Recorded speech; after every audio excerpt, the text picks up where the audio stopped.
17 मई को मुंबई के सम्मुखानंद हॉल में ये बहुत शानदार पैनल डिस्कशन था, जिसमें आपको बहुत सारी नॉलेज मिलने वाली है। ये इंटरव्यू हर डायरेक्ट सेलर के लिए ज़रूरी है, चाहे वो इनिशियली जुड़ा है या पुराने टाइम से काम कर रहा है। सो इसको हर किसी तक पहुँचाइए, इसके नोट्स बनाइए और इसको एन्जॉय कीजिए। Good morning everyone. बहुत बड़े बड़े इंडस्ट्री लीडर्स स्टेज के ऊपर में हैं। आई थिंक मेरे को और सुशील जी को छोड़ के सारे कंपनी एमडीज आपको दिखाई दे रहे हैं। और शुरुआत में दीपक सर ने बहुत सही बोला कि लीडर्स को इकट्ठे करना बहुत मुश्किल है, लेकिन एमडीज को इकट्ठे करना और भी ज़्यादा मुश्किल रहा होगा सुशील जी के लिए। और हर किसी का अपना एक बड़ी टीम होती है, बड़ा अपना एक साम्राज्य होता है, और उसके साथ में हर किसी की अपनी ईगो भी होती है। तो उन सबको बैलेंस करना, लेके चलना एक अपने आप में बड़ा टास्क रहता है। तो आज हम लोग स्टार्ट कर रहे हैं बहुत इम्पोर्टेंट पैनल डिस्कशन के लिए। आप तैयार हैं ना सभी लोग? डायरेक्ट सेलिंग वाला एक्साइटमेंट है? That's great. तो आज हम लोग थोड़ा एजुकेशन की बातचीत करेंगे। दीपक सर ने बहुत अच्छे से उसकी शुरुआत कर दी है। आपने कुछ फिल्में देखी होंगी जिसमें डबल रोल रहता है, जैसे सीता गीता एक फिल्म आपने देखी होगी, हेमा मालिनी की, आप बहुत सारी फिल्में रहती हैं। तो उन फिल्म्स में क्या रहता है कि एक ही कैरेक्टर है, मतलब कैरेक्टर दो है लेकिन शकल दोनों की सेम है। और उसमें से एक जो थोड़ा अपराधी टाइप का व्यक्ति है, अपराध करता है, बहुत सारे चोरी करता है, कुछ ऐसा काम करता है, और वो निकल जाता है, लेकिन उसी की शकलो सूरत का जो दूसरा शरीफ बंदा होता है वो फंस जाता है। अक्सर होता है ना ऐसा। तो वैसा ही हमारी इंडस्ट्री के साथ में भी हो रहा है पिछले काफी सालों से। जो अनरेगुलेटेड डिपॉजिट स्कीम्स हैं, वो गुंडे टाइप के लोग जिनकी नियत ही खराब रहती है, तो वो डायरेक्ट सेलिंग की आड़ में कुछ ना कुछ उल्टा पुल्टा करते हैं और वो निकल जाते हैं। और डायरेक्ट सेलिंग जो एक बहुत अच्छी, बहुत पवित्र इंडस्ट्री है, उसमें काम करने वाले लोग कहीं फंस जाते हैं और इंडस्ट्री कहीं ना कहीं बदनाम होती है। तो आज उसी चीज पे हम पैनल डिस्कशन कर रहे हैं, how to differentiate direct selling and unregulated deposit schemes.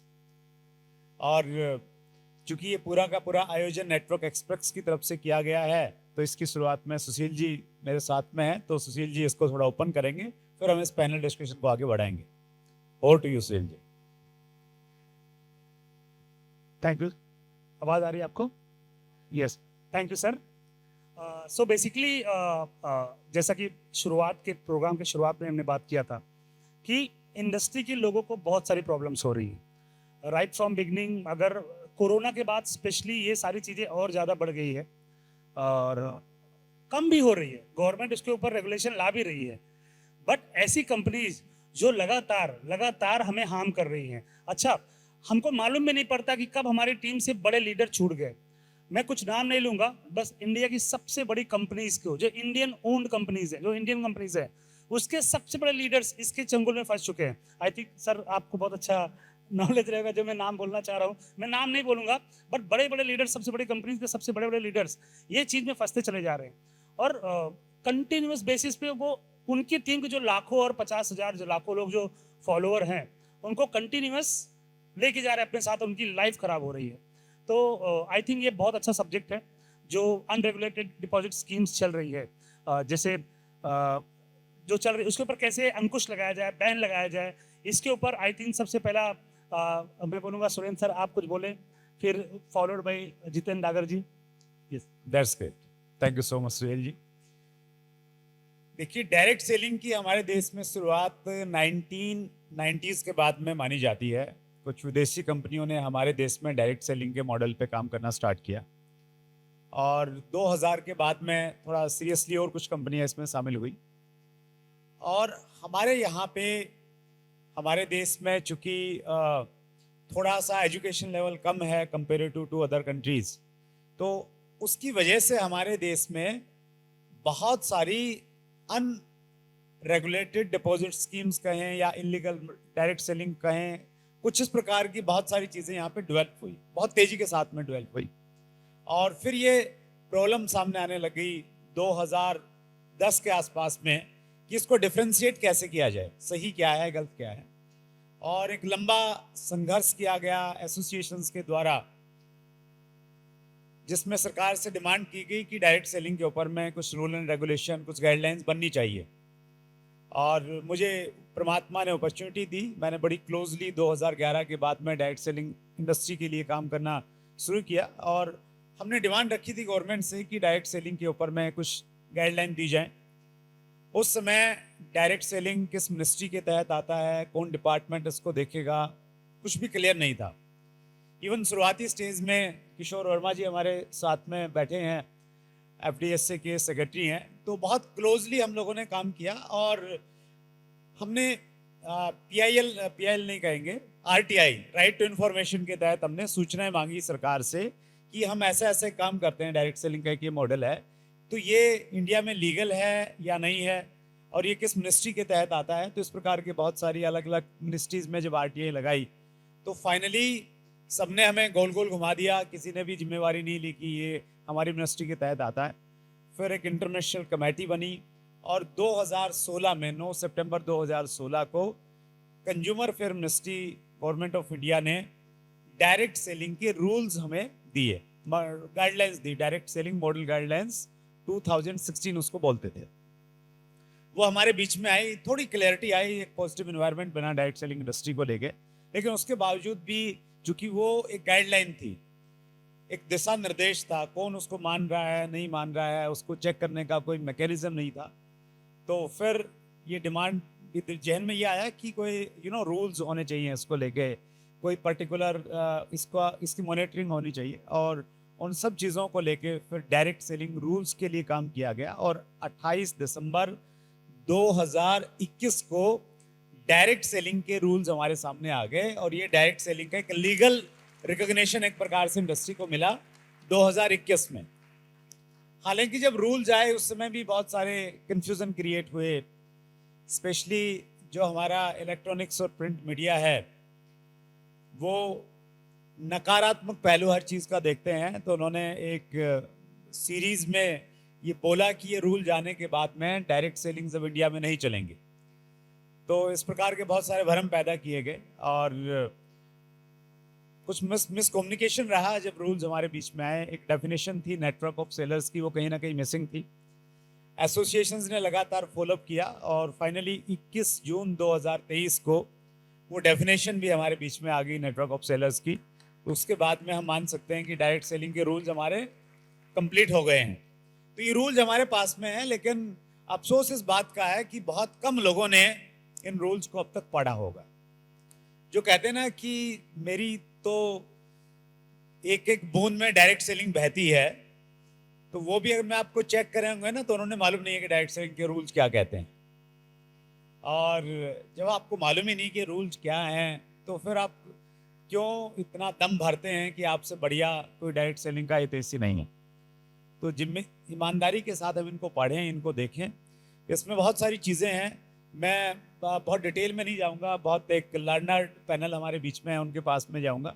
कुछ चीज़ें मैं रूल्स की आपको बताना चाहता हूं, क्योंकि आप अब भी ये जहमत नहीं उठाएंगे कि जाने के बाद इसको डाउनलोड करेंगे और इसको पढ़ेंगे, तो इसलिए मैं आपका काम आसान कर देता हूं।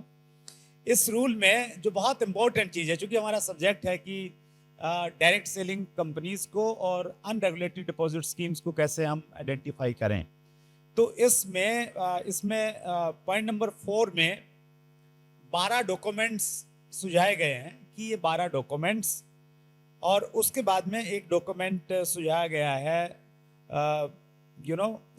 रूल नंबर 5C में, जिसमें कंपनी ने एक सेल्फ डिक्लेरेशन देना है और उसमें ये कहना है कि हम मनी सर्कुलेशन बैनिंग एक्ट के तहत काम नहीं करते हैं। तो टोटल 13 डॉक्यूमेंट्स हैं। हर कंपनी को अकॉर्डिंग टू रूल्स अपनी वेबसाइट के ऊपर में ये 13 डॉक्यूमेंट अपलोड करना मैंडेटरी है, ऑप्शनल नहीं है, इट इज मैंडेटरी। और आपकी कंपनी, जिस कंपनी में आप काम करते हैं, एफिडेविट पे लेने के लिए तैयार हो जाते हैं कि मेरी कंपनी कहीं भागने वाली नहीं है, लिख के दे रहा हूं, तो एक बार ये चेक कर लीजिए कि क्या आपकी कंपनी ने वो 13 डॉक्यूमेंट्स अप्लाइड वेबसाइट पे अपलोड किए हुए या नहीं है, और नहीं किए हैं तो तुरंत उसको करवाने का प्रयास कीजिए। एक ये छोटा सा पैरामीटर है जो आप चेक कर सकते हैं कि जो चोर कंपनी होगी तो वो नेचुरली नहीं करेगी सारा, उसमें ना कौन एमडी है, उनके क्या एड्रेस है, क्या वो सारी की सारी डिटेल्स इसमें कहीं ना कहीं मांगी गई है। तो ये जरूर हमारे जहन में कहीं ना कहीं होना चाहिए। और इसकी शुरुआत हम लोग करते हैं, चूंकि किशोर वर्मा जी हमारे बीच में हैं। किशोर वर्मा जी FDSA federation of direct selling associations जो 2011 से स्टार्ट हुई थी, और हैदराबाद से हैं किशोर जी। हैदराबाद और तेलंगाना आंध्रा एक ऐसा स्टेट है जहाँ पे डायरेक्ट सेलिंग को लेके कुछ भी अगर आफत आती है ना तो पहले वहीं पे आती है। तो उन्होंने बहुत नज़दीक से चीज़ों को झेला है, देखा है, और बहुत क्लोजली इंडस्ट्री के लिए काम किया है। तो किशोर सर, वही प्रश्न है कि कैसे डिफ्रेंशिएट करें एक डायरेक्ट सेलिंग जेन्युइन कंपनी को और डिपॉजिटरी, ये जो अनरेगुलेटेड डिपॉजिटरी स्कीम है इसको हम लोग शॉर्ट में बोलेंगे UDS। तो इनको कैसे रेगुलेट करें, और एक बर्ड्स एक्ट आया है 2019, वो क्या है और उसके बारे में थोड़ा बताएं प्लीज। धन्यवाद सिंह।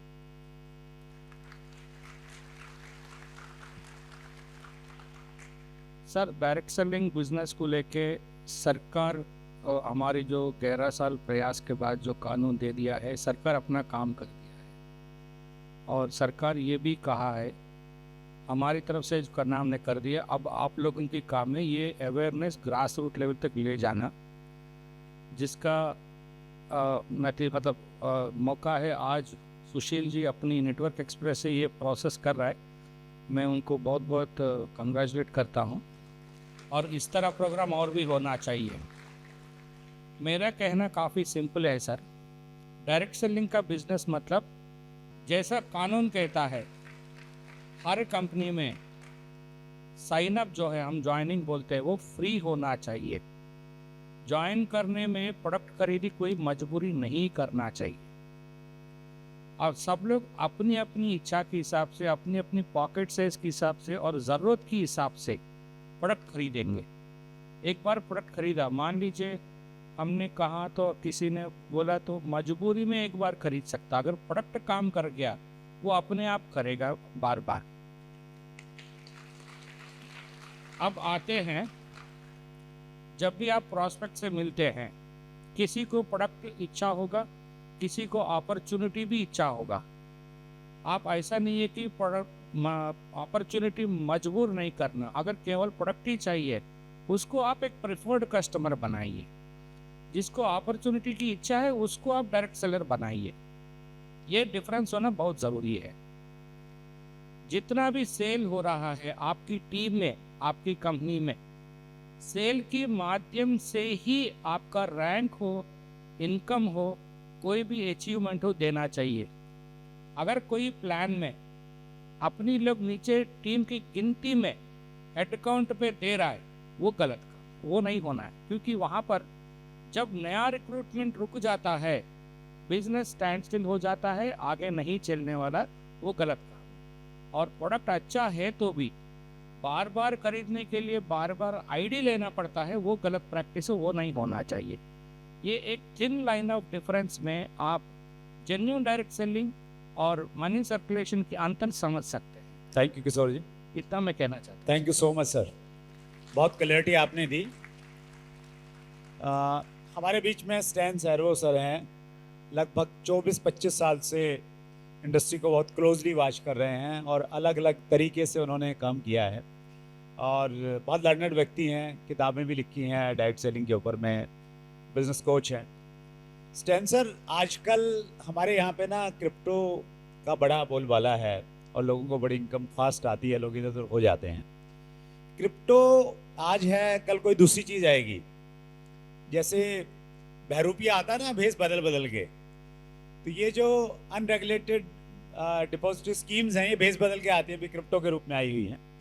तो अब तक जो फ्रॉड हुए हैं हमारे देश में डायरेक्ट सेलिंग के नाम पे, तो वो किस किस रूप में हुए हैं और आगे अगर आएँ तो उसको कैसे पहचान सकते हैं, मेरी सभी पैनलिस्ट से एक गुजारिश ये है कि टाइम को थोड़ा सा हम ध्यान रखेंगे, 90 सेकंड में अपनी बात कंप्लीट करने का प्रयास करेंगे। सबसे पहले नेटवर्क एक्सप्रेस के लिए बहुत बहुत धन्यवाद। इन लोगों ने एक इंडस्ट्री के सभी लोगों को यहाँ पे इकट्ठा कर लिया है।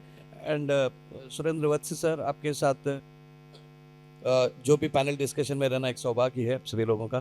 तो एक्चुअली हम देखेंगे कि जो इलीगल डायरेक्ट सेलिंग के जो भी मॉडल्स हैं वो एक्चुअली एक एंटी सोशल एलिमेंट्स है, वो एक क्राइम है। तो हमको ये तय करना है कि हमको क्राइम का हिस्सा बनना है, नहीं बनना है। अगर हम लोग हिस्ट्री देखेंगे, डायरेक्ट सेलिंग इंडस्ट्री 1990s 95 में इंडिया में आया, तो प्री डायरेक्ट सेलिंग इंडस्ट्री में भी ऐसे कुछ फाइनेंशियल स्कीम्स हुआ करते थे। अगर दो तबके की मैं बात करूं, एक था कि जो सेविंग स्कीम्स है उसको इंश्योरेंस के तौर पर बेच के बहुत सारी कंपनियों ने डायरेक्ट सेलिंग का एक मॉडल यूज़ करके भी काम किया था। ऑफ कोर्स उसके बाद में रूल्स रेगुलेशंस आ गए एंड स्पेशली IRD आ गया 2000 में, तो वो सेक्टर खत्म हो गया। इंडिया में ऐसा भी एक दौर चला था जहाँ पे प्लांटेशंस या फार्मिंग के ऊपर भी बहुत सारे डिपॉजिट्स लोगों से कलेक्ट किया जाते थे, but that was again not a typical direct selling industry का मॉडल यूज़ करके, बट उसमें भी मल्टी लेवल का था मॉडल। लेकिन जब डायरेक्ट सेलिंग आ गया 1995 में, आई थिंक बिटवीन 95 एंड 2000 में, I would call it the phase 1 of direct selling industry in India.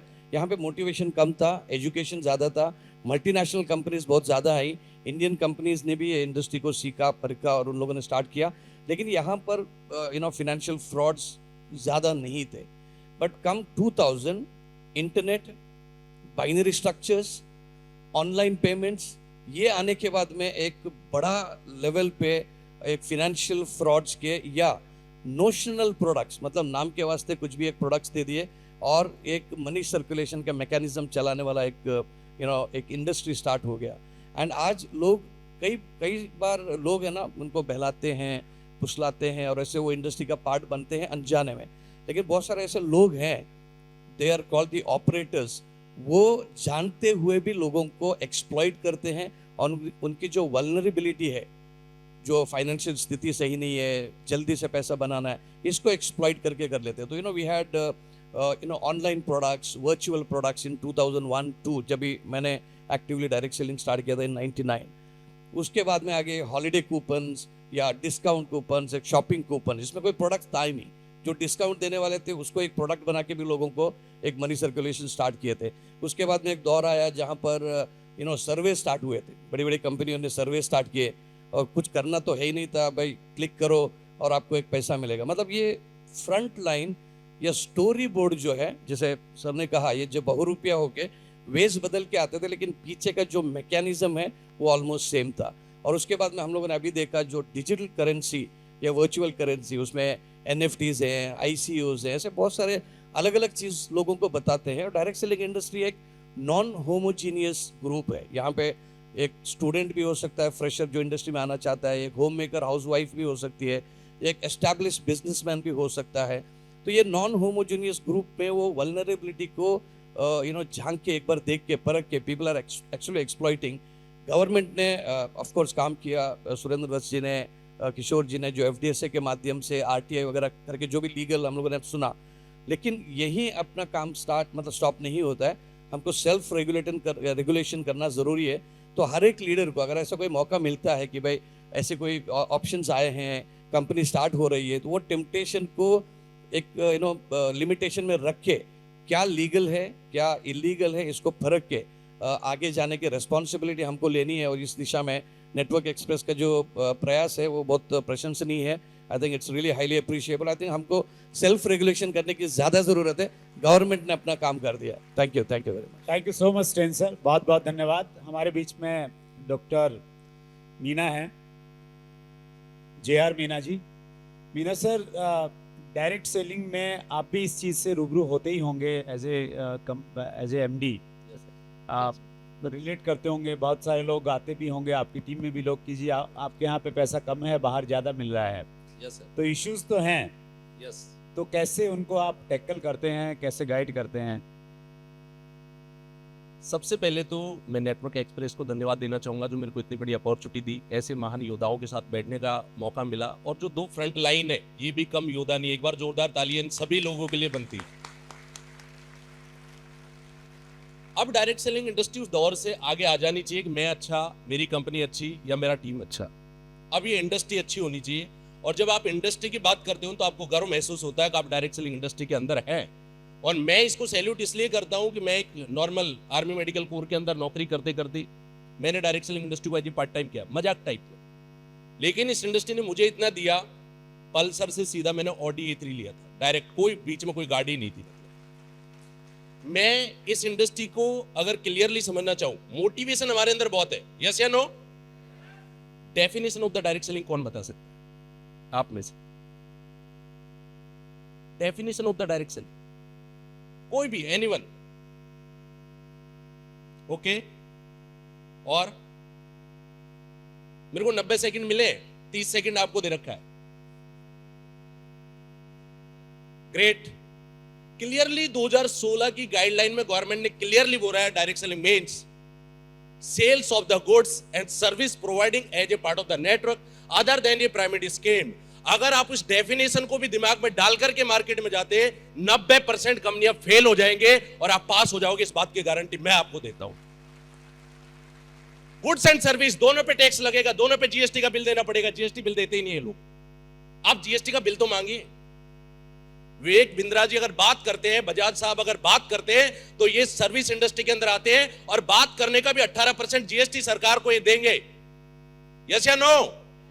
तो जो ये चिंदी चोर कंपनियां बोलूंगा मैं, जो मनी रोटेशन के माध्यम से आ रही हैं, क्रिप्टो के माध्यम से आ रही हैं, कॉइन्स के माध्यम से आ रही हैं, नए नए नाम लेकर के आते हैं, उनसे एक बार डेफिनेशन पूछ लो, what is the definition of the crypto.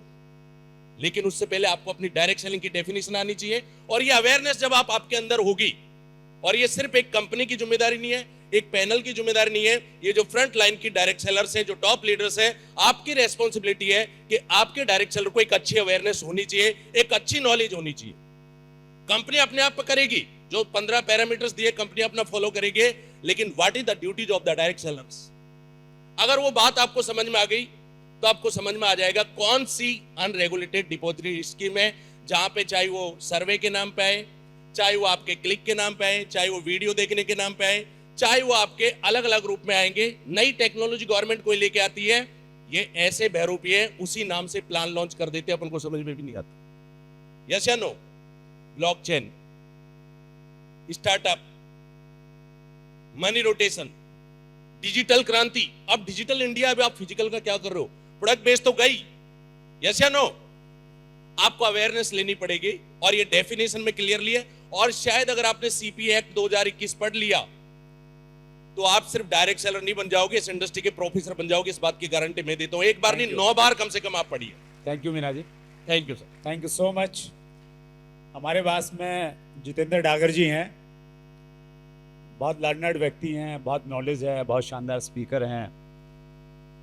Time 90 second ही है डागर साहब, नॉलेज बहुत है डागर जी के पास में। जो ये नया एक्ट आया, बहुत कम लोग समझते हैं, पढ़ते कम हैं। डागर जी बहुत हर चीज़ को बहुत बारीकी से पढ़ते हैं। जो बर्ड्स एक्ट है डागर जी, ये कैसे एक डायरेक्ट सेलर की हेल्प कर सकता है? चलिए, थैंक यू एवरीवन। और टाइम 90 सेकंड है, तो इसलिए उसी थैंक यू में सबका थैंक यू। 90 सेकंड्स में मैं सिर्फ ये बता सकता हूँ, बर्ड्स एक्ट अपने आप में अपना नाम बता देता, banning of unregulated depositories. Bharat सरकार ने क्लियर एक लाइन में बोल दिया है, जो भी व्यक्ति पैसा वापसी लौटाने के नाम पे आपसे पैसा ले रहा है, वो अब से इस देश में बैन। प्रॉब्लम क्या थी कि कभी क्रिप्टो के नाम पे, कभी कूपन के नाम पे, कभी सर्वे के नाम पे किए जाते थे कि ये बैन है या नहीं है, ये बैन है या नहीं है। तो इस बार भारत सरकार ने बहुत अच्छा काम किया, उस एक्ट में ये बता दिया कि 8 ही प्रकार की संस्थाएं जो हैं डिपॉजिट ले सकती हैं, जो सेबी रेगुलेटेड है, बैंक रेगुलेटेड है, बाकी गवर्नमेंट के इंस्टीट्यूट रिलेटेड है। उसके अलावा किसी भी नाम पे डिपॉजिट लिया जा रहा है, वो इस देश में नीतिगत बैन है। जैसे ड्रग बैन है, ऐसे ही वो स्कीम्स बैन है। बात यह है कि अभी हमारा इनिशिएटिव उतना नहीं है, पावर इतनी है कि अगर किसी कंपनी का सेमिनार हो रहा है जो डिपॉजिट ले रही है, अगर आप ढंग से ईमेल ड्राफ्ट करके जिम्मेदारी लेके अगर गवर्नमेंट को डाल दे, तो वहां के अथॉरिटी का, लॉ अबाइडिंग अथॉरिटी का रिस्पॉन्सिबिलिटी बन जाएगा। लॉ एंड ऑर्डर के लिए जाके उनको अरेस्ट करना पड़ेगा, वो सेमिनार रोकना पड़ेगा, ये सुई मोटो एक्शन हो सकता है। आपको प्रूव करने की जरूरत नहीं है, बस इतना बताना है कि बर्ड्स एक्ट के तहत ये जो सेमिनार, ये जो मीटिंग चल रही है, इसमें डिपॉजिट लेने देने की बात हो रही है और इतना एविडेंसेस मोर देन इनफ। जी, स्टैन स्टेरो साहब ने जो कहा मैं उससे सहमत हूँ। Self regulation is the thing. GR Meena साहब से मैं सहमत नहीं हूँ। इन्होंने बोला चिंदी चोर कंपनी। चिंदी चोर क्यों है? बड़ी चोर कंपनी है। चिंदी चोर क्यों बोल रहे हैं? बड़े चोर हैं, ठग है। चिंदी चोर क्यों बोल रहा? चिंदी चोर तो छोटे मोटे है, ये बड़े ठग हैं। Self regulation is the biggest thing. देखिए, इंडस्ट्री आपकी, देश आपका, लोग आपके, जिम्मेदारी भी आप। बजाज साहब बड़े रिस्पॉन्सिबल तरीके से बात कर रहे थे, काम करो काम करो। मेरे से अनरेगुलेटेड डिपॉजिटरी स्कीम पूछो, मैं उन्हीं की भाषा में आधी लाइन में जवाब देता हूं। जो व्यक्ति, जो संस्था, जो तरीका, जो टेक्नोलॉजी आम आदमी को यह सपना दिखा रही है कि तुम बिना कुछ किए कमा सकते हो, सब फ्रॉड, सभी कुछ फ्रॉड है। हम ये जितना वत्स साहब ने कहा, हम भी भोग के चले जाएंगे। क्रांतिवीर हमने भी देखी है। फिर नाना पाटेकर की तरफ जाओगे, सो जाओगे, काम होगा। हम लीडरशिप ट्रेनिंग देखते हैं। लीडरशिप ट्रेनिंग में क्या, ईमानदारी से बताइए, किसी भी नेटवर्कर ने, किसी भी कंपनी ने जिम्मेदारी उठाई है कि आधा घंटा मैं कम से कम एक्ट को बताऊंगा, लॉ को बताऊंगा, लोगों को एजुकेट करूंगा। हम सिर्फ सेल्स सिखाते हैं, सेल्स करवाते हैं। वो टीम जब टूट जाती है फिर पछताते हैं। अगर हम आधा घंटा अपनी लीडरशिप डेवलपमेंट ट्रेनिंग में सिर्फ ये जो पैनल डिस्कशन कर रहे हैं इनसे सीख के उसको लगाना चालू कर दें, तो मैं एक बात बता देता हूं जो मेरा अनुभव, और लास्ट बात है व्हाट्सएप मैं खत्म कर रहा हूं। फ्रॉड प्राकृतिक है। सांप फ्रॉड करते हैं, चूहे के बिल कब जाते हैं। कोयल फ्रॉड करती है, दूसरों का घोंसला कब जाती है। और अनरेगुलेटेड डिपॉजिटरी स्कीम फ्रॉड करेगी तो प्रोडक्ट बेस वालों के नेटवर्क के बिना नहीं कर सकती। और यह फ्रॉड तभी हो पाता है जब एक प्रोडक्ट बेस जेन्युइन लीडर, जब तक कोई कंपनी आगे उसके नेटवर्क को तोड़ नहीं देती, उससे पहले ये इनिशिएटिव नहीं लेता कि मैं अपनी टीमों को एजुकेट कर दूं। जब टूटना चालू करता तब एजुकेशन का बैग लेके भागता है। तो प्लीज मेरी एक रिक्वेस्ट है, देवगुरु बृहस्पति बनिए, असुर गुरु शुक्राचार्य मत बनिए कि जब सारे असुर मरने लगे तब संजीवनी बूटी लेके भागो। फिर व्हाट्सएप को बुलाओ, सर बताओ इनको कि क्यों नहीं जाना चाहिए। पहले एजुकेट कर दो, वो देवता देवता बने रहेंगे।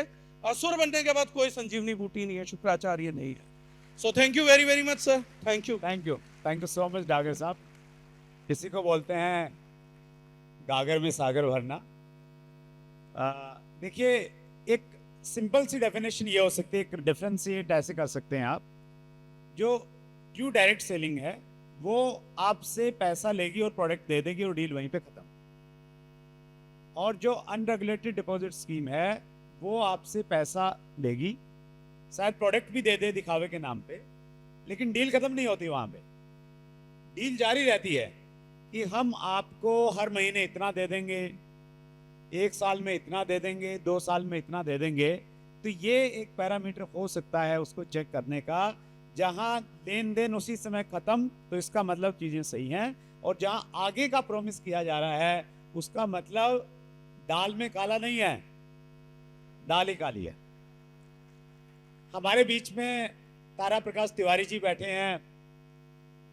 बहुत बड़ी बड़ी फैक्ट्रियां हैं, लोगों को प्रोडक्ट देते थे डायरेक्ट सेलिंग में, फिर लगा कि यार हम भी शुरू कर लेते हैं अपना, तो क्यों पंगे में पड़ गए तिवारी जी। और या तो पहले ही पड़े हुए लोग हैं। मैंने बड़ी नज़दीक ली तो लोगों को देखा है। एक्चुअली 2011-12 में जो टफ सिचुएशन थी हैदराबाद में, जो डायरेक्ट सेलिंग में काम करने वाली कंपनियां थी ना, वो कह रहे थे यार निकाल दो, इसमें से निकले कैसे। लेकिन अभी स्थितियां बदल गई हैं 2016 के बाद में। तो तिवारी सर, आप बहुत एक्सपीरियंस्ड पर्सन है, बड़ी नज़दीक से चीज़ों को आपने देखा है। जेन्युइन डायरेक्ट सेलिंग के पैरामीटर्स क्या है? अगर एक व्यक्ति ने कुछ करना है, वो कहीं काम कर रहा है, तो वो लगे कि यार मैं सही जगह हूँ या ये कंपनी सही है, तो पैरामीटर्स क्या है सही कंपनी? थैंक यू साहब, बहुत ही अच्छा सवाल पूछने के लिए।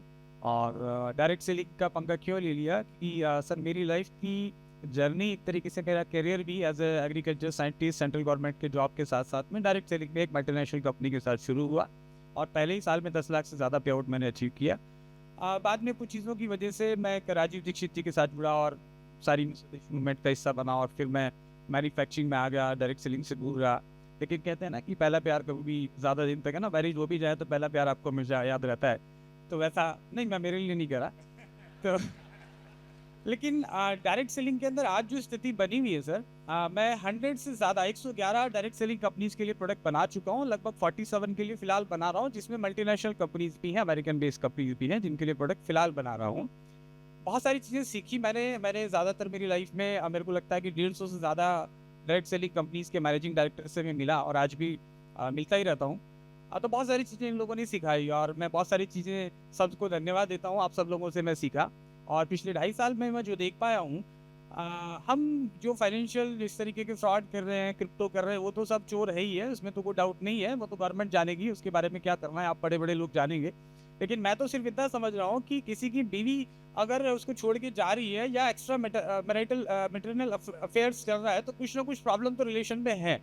डायरेक्ट सेलिंग में बहुत सारे लीडर कंपनीज को छोड़ रहे हैं, अपनी कंपनीज को ही छोड़ रहे हैं, एक छोड़ के दूसरे प्रोडक्ट बेस में जा रहे हैं, तीसरे में जा रहे हैं, चौथे में जा रहे हैं और पांचवी में क्रिप्टो में जा रहे हैं, किसी और में जा रहे हैं, क्योंकि वो पैसा नहीं बना रहे।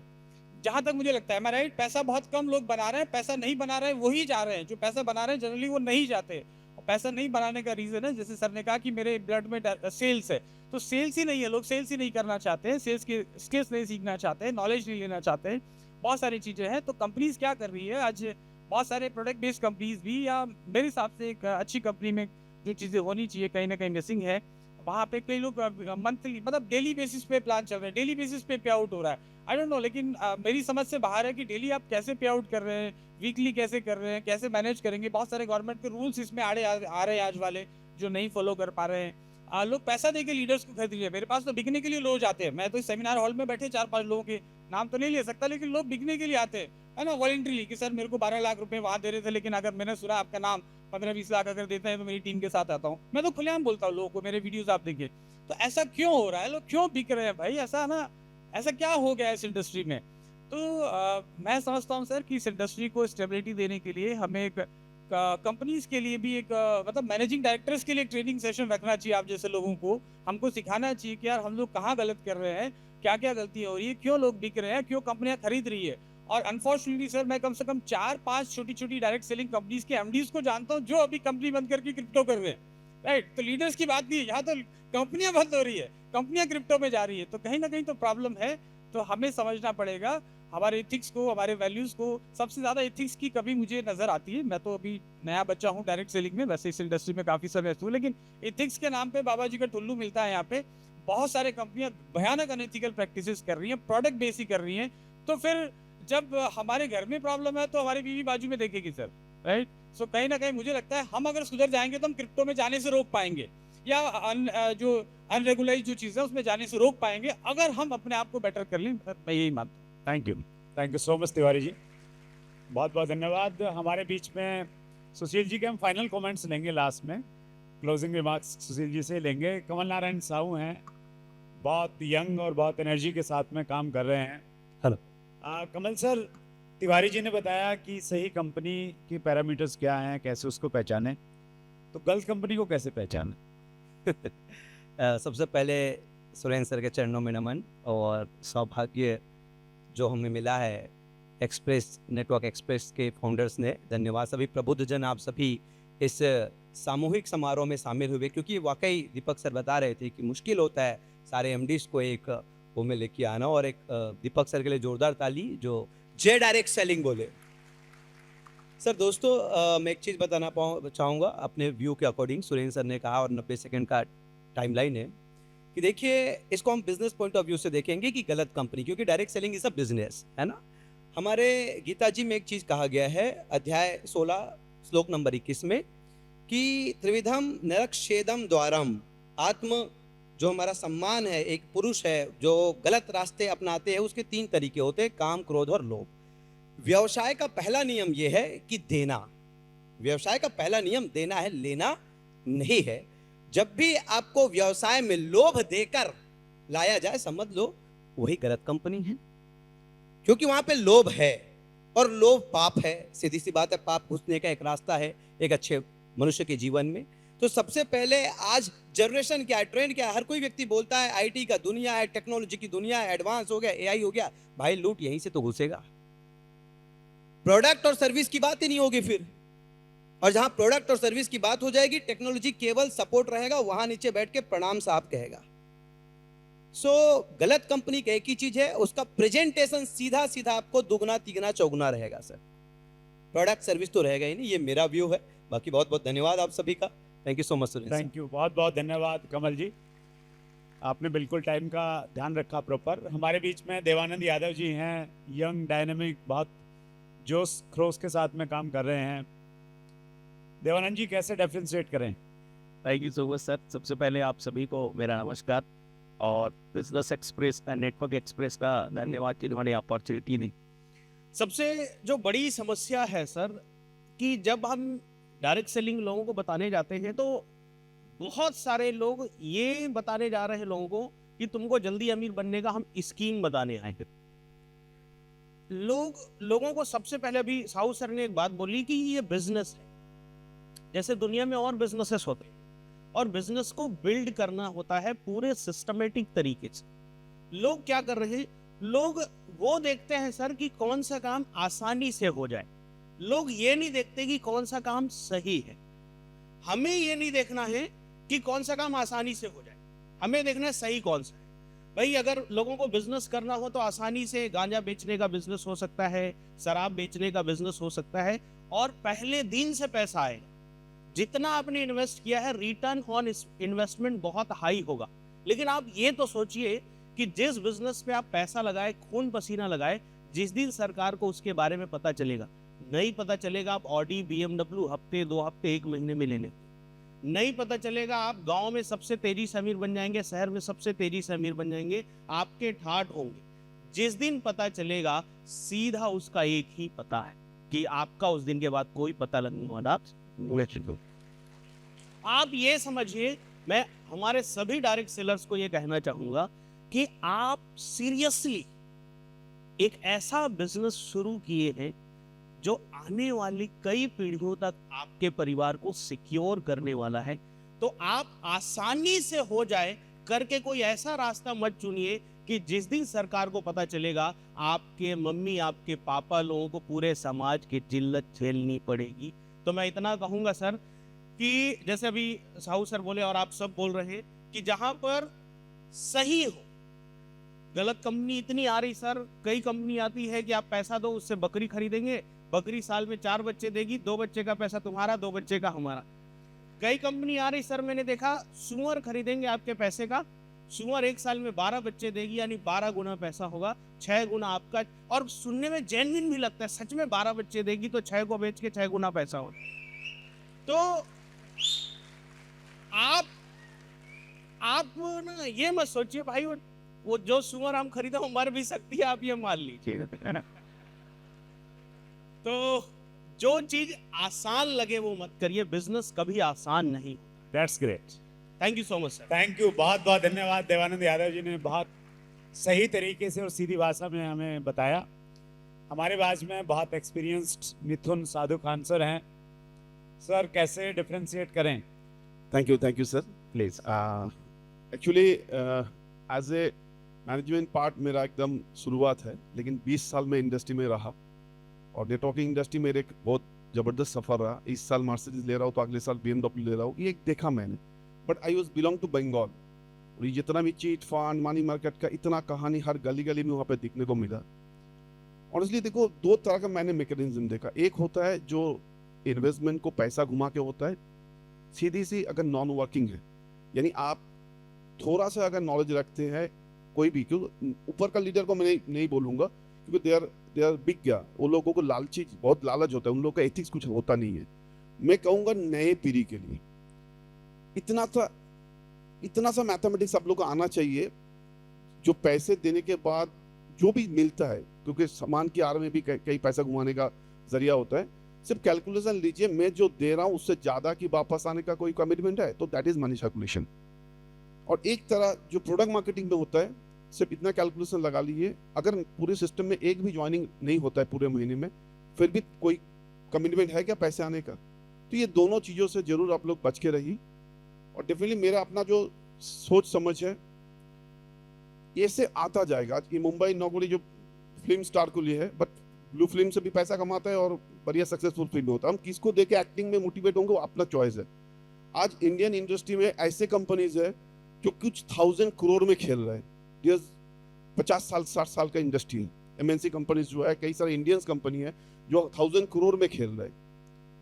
ऐसे कई इंडियन कंपनी है जो पिछले 10-12 साल से कई 100 करोड़ में आज पहुंच चुके हैं। तो what should be our role model?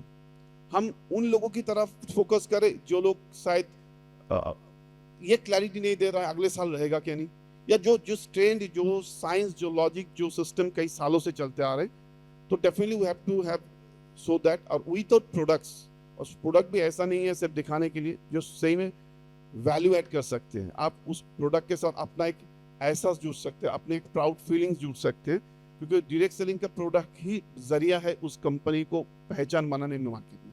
सिर्फ थोड़ी थोड़ी छोटी छोटी चीज़ें, इसको जरूर देखना है, और डेफिनेटली थोड़ा सा नॉलेज लॉ के बारे में रखना है, क्योंकि इसमें भी आगे गवर्नमेंट कई सारे जो डिस्कशन, पैनल डिस्कशन में आपने सुनने को मिले, बहुत जल्दी ऐसे कुछ स्टेज में हम लोग आएंगे जहाँ पे बहुत ज़्यादा क्लैरिटी मिलेगा। ये वक्त हम लोगों को थोड़ा सीरियसली देखना है, जाके आपका जो सपना ना टूटे, क्योंकि इस तरह कौन चॉइस जो है ना, सपना टूटने से ज़्यादा टेंशन है, नींद छूट जाता है। सो इसमें जरूर देखिएगा। Thank you so much.